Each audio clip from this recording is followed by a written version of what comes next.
morning, church. Happy Mother's Day to everyone. My name is Nick Hutchens. I'm the young adult and family minister here at Northeast, and super excited to be with you guys today. And so Mother's Day, it's a day of complexity. It's a day of all types of feelings. And so today, regardless of how you show up today, we just want you to know that you are loved, that you are valued, that you have significant purpose in the kingdom. And so as we think about this idea of mothers, today we want to include adoptive, biological, bonus and step parents, those that are expecting, those that are in foster system, grandmothers, those that are grieving today, spiritual, or even those that are single. And so today we want to really lift up the idea really of womanhood and the beauty and the value that God has placed in women. And so today we're going to be talking through some of this and how women, moms, are made uniquely by God to show us God. And so today we just want to value you, to be an encouragement to you, and to let you know that your life really, really matters regardless of where you find yourself today. And so before we get started, just a quick prayer blessing. Father God, for the women in our lives, we offer you thanks. For our moms, we offer you thanks, and we stand on some big shoulders. But Father, in all of our lives, if we look back, the incredible power that women have played in our life, whether they're our moms or whether they're our mentors, our teachers, our encouragers, a friend, that you have gifted them in some incredibly unique ways that are unique to them, that have opened our hearts, that we have felt love, that we have felt acceptance because of their presence. And so, Father, today we just want to lift up and say thank you for all of these women and just the profound impact that they've made in our lives, in our communities, in our world. So today as we dive into this conversation, may they be encouraged, may they be uplifted, and to be able to find their place. So we begin today just by saying thank you. And it's to Christ that we pray. Amen. As Noah started earlier, we're kicking off a new series here on faithful love. And so today on Mother's Day, we'll begin with mothers. We'll end on Father's Day. But in the middle of this, we're going to be talking about what does it mean to be single? Well, how do we date well as people who follow in the way of Jesus? Marriage, parenting, our sexual ethics. And so we step into these roles, into these relationships as people who are, they're not independent, but we step into them as believers and followers in the way of Jesus. And so we treat these things different than maybe the world around us. And so King Jesus comes first and impacts how I'm a dad, how somebody may be a mother, the shape of my marriage, how I parent. And Jesus is the pivot that changes how I do all of these. And so today as we think about families, we think about kicking off this series and how do we navigate relationships.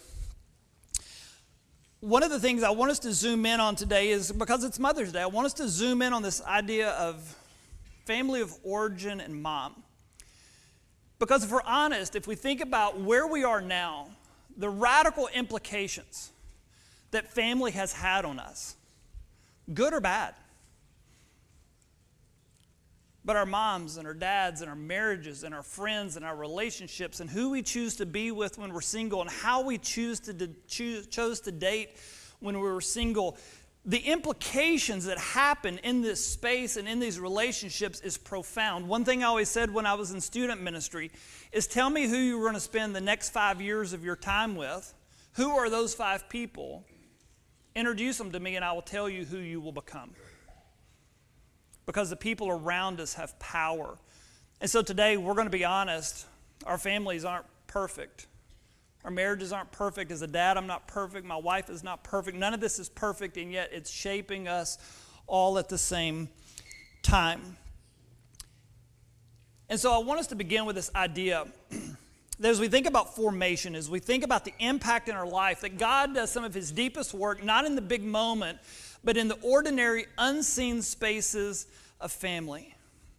That there is so much formation that happens in our families. Just last year, we began, because we believe so deeply in this, we began a new class here called Parent Lab, where we want to invite parents in to have conversations Because what we believe is that in this home, in the middle of marriage and parenting and being dad and being mom, it's in this home that our kids are shaped so enormously. Just this morning in class, we had a conversation of how the world outside is shaping our kids. And it is in very, very radical kind of ways, which just moves more importance back into this idea of family, and that we have a narrative that contradicts, that creates a counterclaim from what we're seeing on the outside. And so we can be really frustrated with what's happening out there. But I'm afraid so often we're not paying so much attention to what's happening on the inside. And that's where we have a real voice and we have real power to move the ball forward. And so today we want to push into this and encourage you that the work that you have done, are doing, and will do is drastically important. Several years ago, my wife and our family befriended a lady in our community that was homeless. Met her working at a local restaurant that I go to way too often. It's one of those places where you walk in and are like, hey, Nick, hot 13 on white on the grill. You got it, man. How are you, Mike? And so I look at my bank account. I'm like, that cost me a lot of money to have that kind of familiarity. But this girl was showing up working 40, 50, 60 hours a week, but was raising her 3 kids out of a car that didn't run so well. And so we became friends with her and the dad that was in the house, and tried to spend some time with her to experience a little different life. I didn't understand her world. I came from a very blue-collar, middle-class world where we worked hard, but home security was not an issue that I ever wrestled with. And so as we began over months to talk and to strategize, and how do we lift you up out of poverty, it hit me in a way that it never had, is that she didn't have my parents. And I realized that where I was in life wasn't because I worked hard, wasn't because I went to school, wasn't because I showed up early. But where I was in life was highly predicated upon having the mom and dad that I had that taught me 10,000 things growing up as a child. Thousands and thousands of things, day after day after day, that quietly, slowly shaped me to be a somewhat healthy teenager and young adult and young man and a dad and a husband. And it wasn't because I dreamed it up, it was because they passed it to me. In some very stern conversations, and when I did it poorly, there were repercussions. There was discipline. And I took it for granted until I partnered with somebody who didn't have what I had. And so this week I just sat down and I said, I'm going to give myself 5 minutes and just think of some of the things that shaped me in this unseen space of family. I learned how to fix a bike tire. I learned how to work hard whether someone was watching or not. I learned how to tell the truth, how to clean up after myself, finish what you started. I learned how to say please and thank you. I learned that life isn't always fair, and that's okay. I learned about prayer. I learned to be on time and that it shows respect. I learned not to make excuses. I learned how to forgive people, how to mow the lawn. I learned that my reputation matters. I learned that I am loved even when I mess up. I learned to save money. I learned to do the job right, not just fast. I learned to listen when someone else is talking. I learned to stand up for what is right, to work even when you don't feel like it, to keep your word, to be humble when you win, what it looks like to follow Jesus imperfectly but sincerely. And then tack on 10,000 other things that in this very ordinary, unseen space at 101 Evergreen Street in Martin, Tennessee, I was shaped. And on the shoulders of Eddie and Jenny Hutchens, I stand because of this. And so today, you're in the business of doing this in your space. Day after day, we're going to pass on, and we're going to shape, and we're going to form the people that are around us. Growing up in the 80s, this is a picture of the Bush family at Kennebunkport, Maine, and I don't know why, even at 50 years old, I have this image of this is what my family was going to look like. I was going to be president. No, I don't want to be president. Just kidding. If I ever run for office, y'all need to get me to the doctor because something has gone wrong.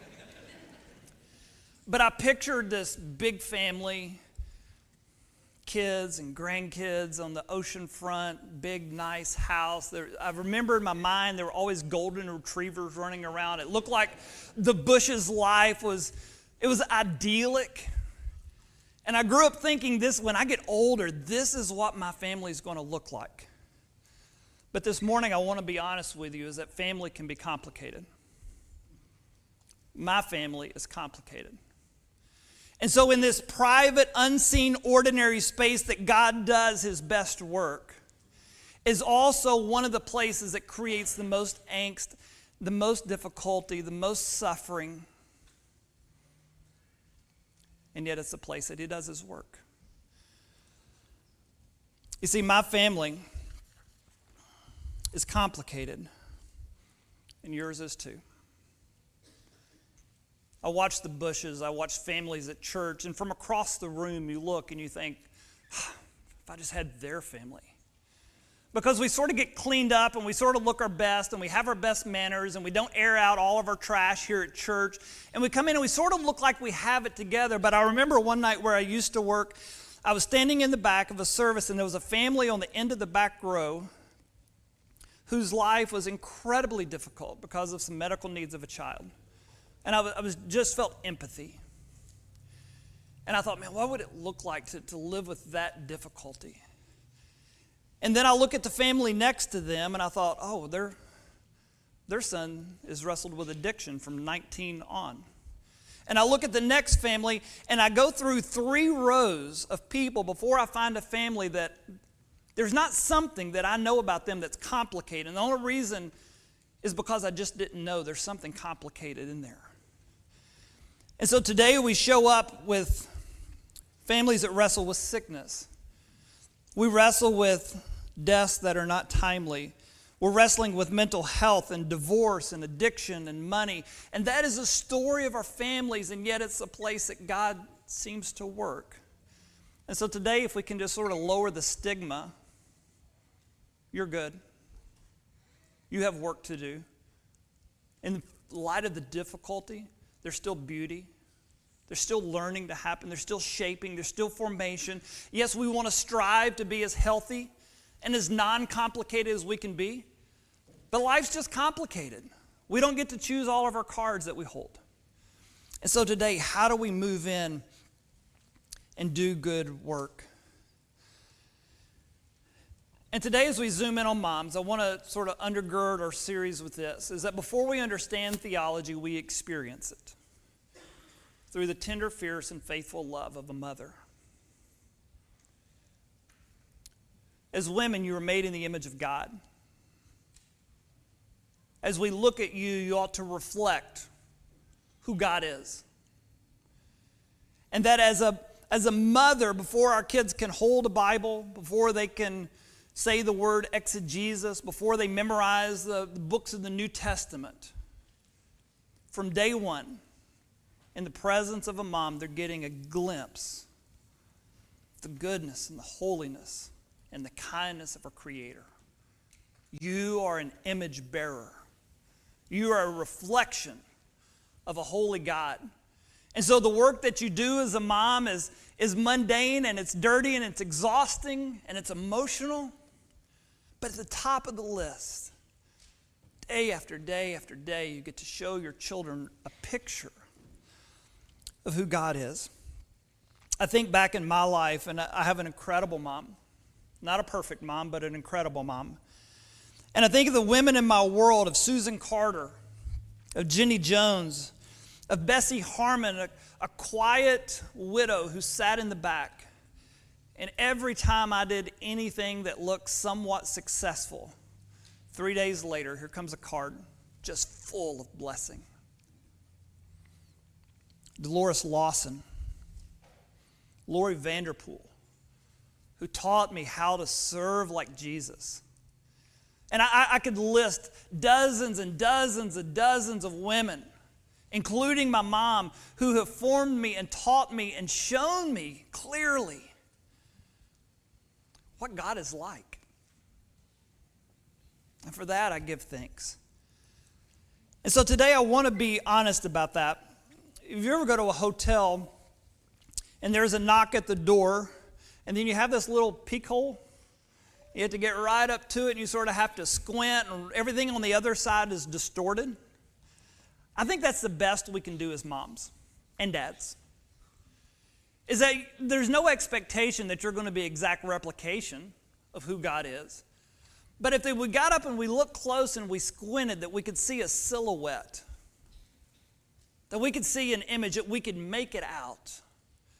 And so today, I don't want to raise the bar to an unnecessary level, but I do want you to know that people around you, your kids, people sitting beside you, how you engage with people today, that if they squint, I really, really hope that they can see who God is by your life. You're an image bearer. That's what we do. And so today I want to highlight three things that I think, you can disagree with these, three things that I think that God has especially gifted the women in our life with that show us who He is better than anybody else. The first one is that women are nurturing. On September 22nd, 2005, we had our first child. We were super anxious. Meredith wakes me up in the middle of the night and said she thinks she's going into labor, and my heart rate goes to about 220. We live like 2 minutes away, and I'm thinking, it's coming, right? We got to go. And we fly to the hospital to wait for 18 hours of labor. In the middle of that, we had this OB that was bedside manners pretty low. I can still remember Texas and Oklahoma were playing a football game, and Meredith and I were watching it while she's in labor, and he would come in, mute the TV, Colt McCoy and Sam Bradford. It was the big clash of the Big 10, Big 12, whatever that is.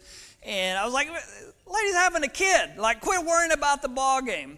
But he was a bit of a jerk, and I thought, man, I'm just going to get him back and be like, Texas is up 32-7, right? And I'm going to ruin it for you. But just a long day. It was a long day for Meredith. It wasn't a long day for me. But, you know, that chair got really uncomfortable sitting in the corner. And after 18 hours, here comes Jenna, and Jenna is not impressed at all about being in this world. She's not really that cute, and she's slimy. Mom is absolutely exhausted. Jenna is losing her mind. I thought, is this what this is? And they take Jenna and they clean her up, and she is just chaotic.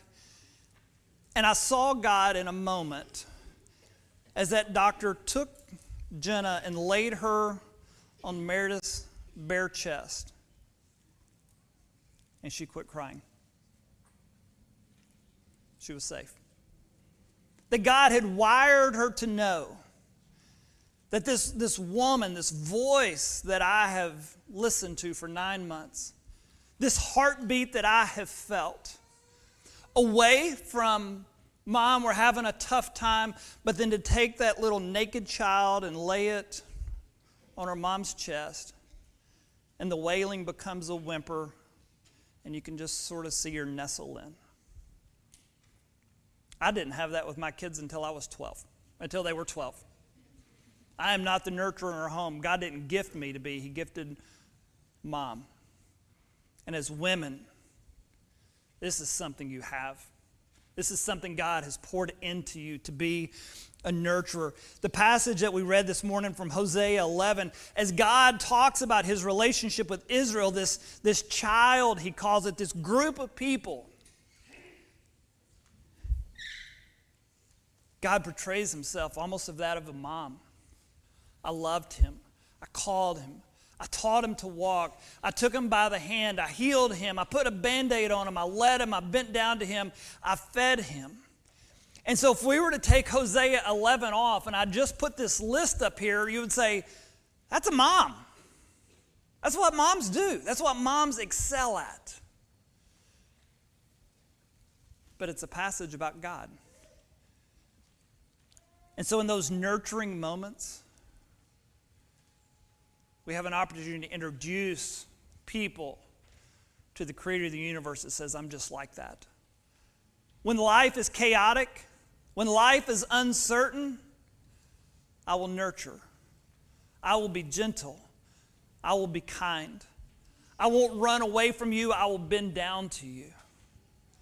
I won't make you go without, but I will feed you. When you're hurt, I will heal you. That God is a tender, kind, compassionate God. And who else better shows this more clearly than moms and the women in our world who nurture just by default? The second thing I want us to consider is this idea of tenacity. I have to say, moms are just built different, as a middle school boy might say. Moms don't have an off switch. I do.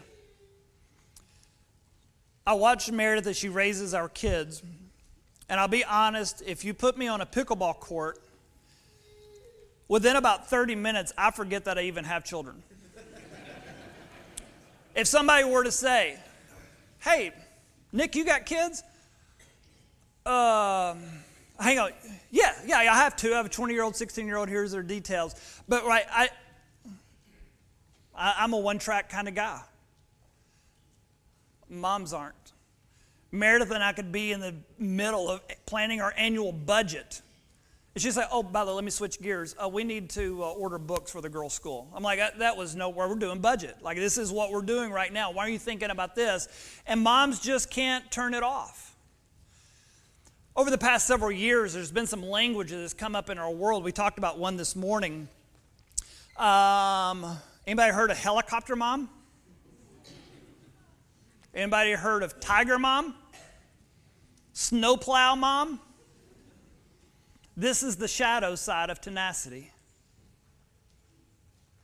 This at all cost. At all cost. My kid is going to thrive. I'm going to help them be successful. I'm going to keep them safe. And we don't have that language about dads. Tiger dad, right? Like, no, he's playing golf today.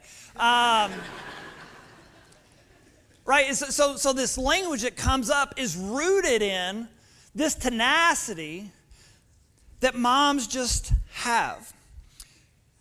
Several years ago, Meredith was out of town, and Jenna was little. I say little, old enough to know better, but I'm just going to say 8 or 9. And it's a lot, right? As a homeschool parent, which I don't super feel qualified for, like Meredith's going like 5 or 6 or 7 days, and I've got, Jenna's at home, and I've got Grace Ann, and I've got school, and I've got my stuff, and I've got schedules, and I got practice. I got all the things. And I'll be honest, I killed it. Like, I absolutely crushed it until we're 5 days in, and Jenna said, Dad, I think I need to take a shower today. And I said, well, what do you mean? Like, when was the last time you took a shower? She said, Mom was home, which was like 5 days ago. That would have never happened on Mom's watch. And so, yes, I can get this done, but I can't get this. And they're just wired a little bit different. I'm 50 years old. I call my mom just about every day. Young men, call your moms. Grow up and call your mom. If I don't talk to my mom for 2 or 3 days, I'll get a phone call, and I can hear the angst in her voice. Hey, is everything okay? Oh yeah, everything's good. We've just been super. Okay. I just wanted to check and make sure. She can't turn it off. She's a mom. And that tenacity of being able to balance it all, this no-quit attitude, I think is really a gift. In Isaiah 49, the prophet says, can a woman forget the baby she nurses? This image of a mom feeding a child. I ask this question, could the mom forget the child? Can she feel no kindness for the child to which she gave birth, even if she could forget? The preposterous idea that a mom could forget her nursing child, even if that could happen, God says, I won't forget about you. I don't have an off switch when it comes to you, Nick. I can manage all of you. I don't walk away. I don't turn it off. I don't keep distance. You are always on my mind. All of your complexities, all of your goodness, all of the things that I would love to see for you, God's saying, I don't have an off switch for you, Nick. And aren't you glad?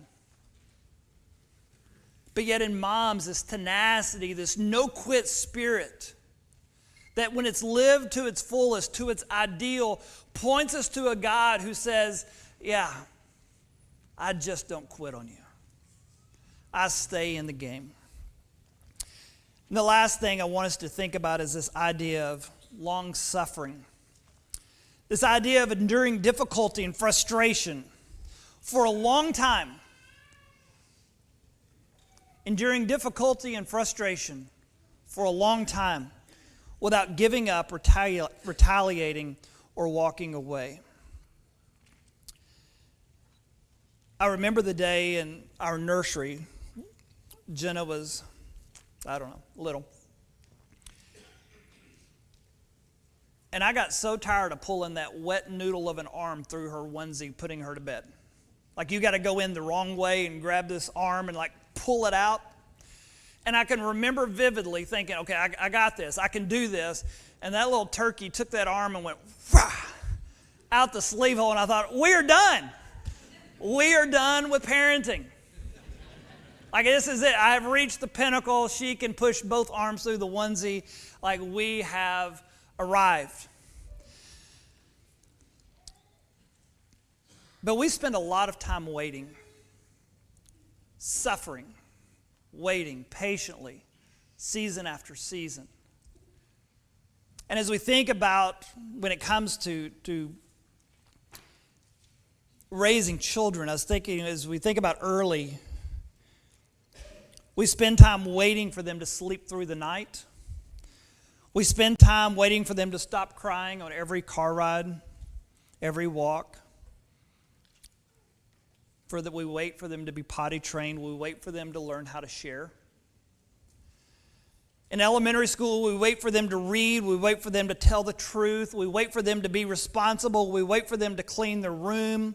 We wait on them to value learning. In teenage years, we wait for maturity. We wait for wisdom to catch up with freedom. We wait for them to work hard. We wait for them to think before reacting. In adult children, we wait for them to come home. We wait for them to return calls. We wait for them to heal relationships, and we wait for them to settle down. When it comes to our children, we spend our entire life waiting for what comes next. Statistically, I read this week, that we will spend 10% of our life waiting on call, waiting at the elevator, waiting in line at the grocery store, waiting. But I think in this role of being a mom, and they show us how to do it so well, is that we spend our entire existence waiting for what comes next. And I'm thankful that God does the same with us. That as a parent, as a mom, that we teach and we correct and we encourage, and then we wait. We teach, correct, we encourage, and wait day after day, week after week, month after month, year after year, decade after decade. Teaching, correcting, and encouraging. Just waiting for our kids to grow up. And we can't speed it up. We just wait. And God says about himself in Exodus 34, the Lord, merciful and gracious, long-suffering and abundant in goodness and truth. And so I think as we watch a mom who suffers long, who suffers for seasons, waiting and anticipating, longing for, we get a picture, we get a glimpse through the keyhole of a God who is doing exactly the same thing with me. That God has waited so patiently for me.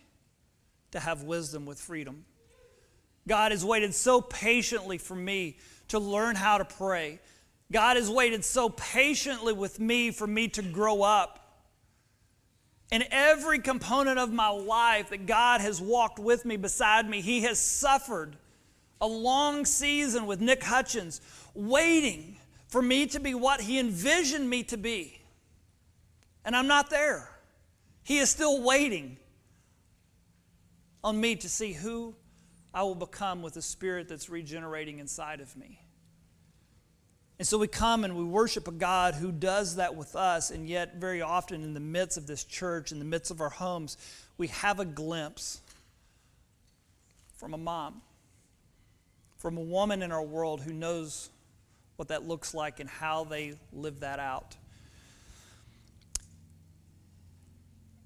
And so today, just as an encouragement, that to say thank you for the women in our lives who have nurtured us, who have been tenacious for us, who have fought for us, who have clawed their ways into our lives. And for those women that have suffered with us, have waited so patiently for us to grow up. And so today, as a mom, as a woman, we want you to know we love you, that you are made in God's image to reflect His goodness. And so be mindful of how you live life and the conversations you have and how you interact and how you love people, because you may be the one that gets a clearer picture of who God is by the way that you live your life. And so we want to pause here, and we want to celebrate some families in our church that this year welcomed a child. And so we've got a 4 or 5 minute video for you to be introduced to the families and to our new children here at Northeast. We'll come back up and we want to introduce them. So watch this.